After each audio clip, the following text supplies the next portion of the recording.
Hi and welcome to The Winning Factor. I'm Alan Aitken, and on this show each week we take a look at some upcoming races in Hong Kong, and I try to identify an aspect of the race that we might look back on later as having been the path to finding the winner.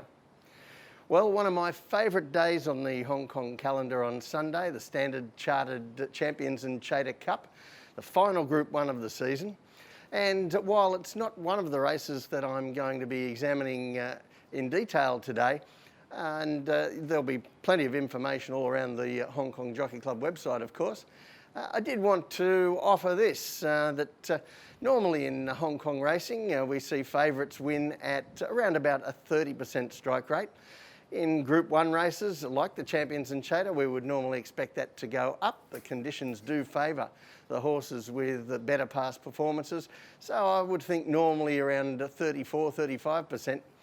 But when we look at this graphic over the last 24 runnings of the Champions and Chater, what sticks out? Only 6 winning favourites in that time. And have a look at some of the beaten favourites and their prices. Champion horses like Indigenous, Viva Pataka, Designs on Rome, some of the legends of Hong Kong racing, and they've been beaten at 1.4, 1.3, 1.2, and all kinds of other short prices. This is a graveyard for favourites of this race.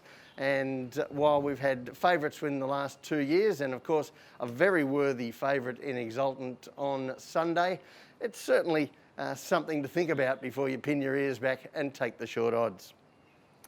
But on to the races that I'm going to examine, and first of all we go to race 5 and our winning factor here, the map.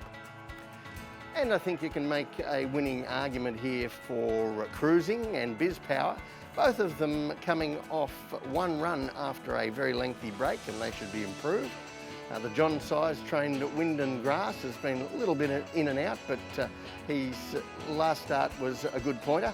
And lightly raced Good Luck Friend for Ricky Yu and Joao Moreira. And first of all, let's take a look at Good Luck Friend. He looks certain to start the favourite here and has done little wrong in his 3 starts so far, winning 2 runs ago this course and distance. Before we see him here in race 604, he's a beaten favourite here in Class 4. But True Legend, the winner of that race, had the edge with a lighter handicap and the rail, so he had control of the pace. But Good Luck Friend all but got the job done, and now he plummets in the weights, rising in class. A half hour earlier, in race 603, we saw Biz Power. He was having his first run in over a year, and his first run for trainer Paul O'Sullivan, and this was pretty good, getting back in the field as he usually does, and chasing home well for 4th behind Relentless Me in Class 3. And as I said, the Wind and Grass, he's been a little bit in and out, but here we see him in race 647, his last start. And once again, the winner is Relentless Me. And here's Wind and Grass in the blue and yellow colours, running on strongly into 3rd placing. But for me, the key aspect of all those performances we've just seen is where they were in the run. And when we take a look at the map for Sunday's race, there doesn't look a great deal of speed in it. And I expect both Biz Power and Wind and Grass to be giving away a start to the other pair that I mentioned as chances, Cruising and Good Luck Friend, who look our likely leaders. And because they do stand out as the leaders, there looks no reason for any external pressure and no reason for these 2 front runners to put each other under pressure in the first half of the race. So the tip in race 5, Good Luck Friend, his winning factor, the map. He's fit, he's in form, and the way this looks like being run with no pressure on the front end, that's good for him, not so good for a couple of his main rivals. The second race I want to examine for Sunday is race 11, and our winning factor here, the distance. Now I think most attention in the betting here is going to centre around the chances of Glorious Spectrum, Happy Fun with Zach Purton getting back aboard, Circuit 3, who's been freshened up since his last start, and Will Power for Douglas White as he switches from the dirt to the turf for the first time. The wide draw looks a bit of an issue for Circuit 3, Happy Fun. Well, we pretty much know what we are getting with him these days, and so I want to focus on the two horses that are stepping up from 1200 metres to 1400 metres, and that's Glorious Spectrum and Willpower. Now, first of all, we're going to look at Glorious Spectrum's latest run. This is race 610, and this was an eye catcher coming from last over 1200. I want you to take a look at the heat map here. Of course, he goes back early in the race to last, but there was a bit of pace on in the early stages. The race shape was quite good for a finisher because the leaders used up some early energy. They steadied mid-race, so they came back to him without him really doing anything.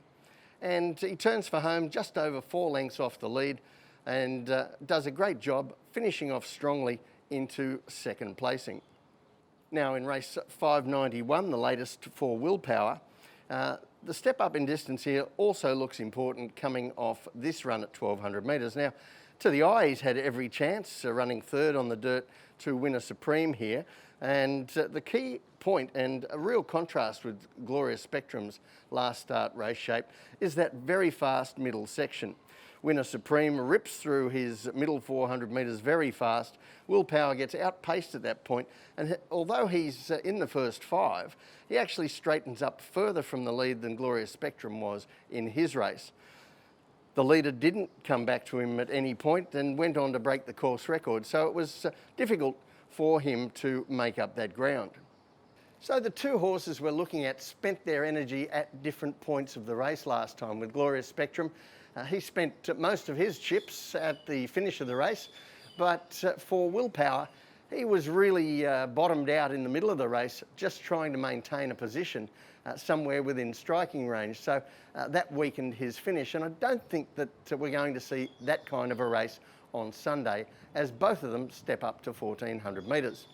We take a look at the map, and Happy Fun, he's a regular leader. I'd expect him to take up the front.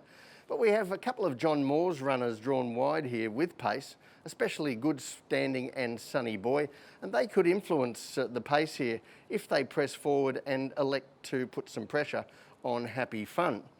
Beauty Rush, he's another who could share the lead or take a sit just behind them, which might be his preferred tactic. I think we'll see Glorious Spectrum closer from this better draw, but still in midfield. However, I think Willpower, with a little bit less pressure over the 1400 metres early, I think he's going to hold a fairly prominent position here, and I don't think he'll have to use an awful lot of petrol just to keep it. So the tip in race 11, Willpower. His winning factor, the distance. I think from the good draw this time, he's going to be able to hold a better position in running and show us that turn of foot that he's got at the finish when he doesn't have to use his energy mid-race. Well, that's it from the winning factor this week. Enjoy the final Group 1 of the season on Sunday. We'll see you next time.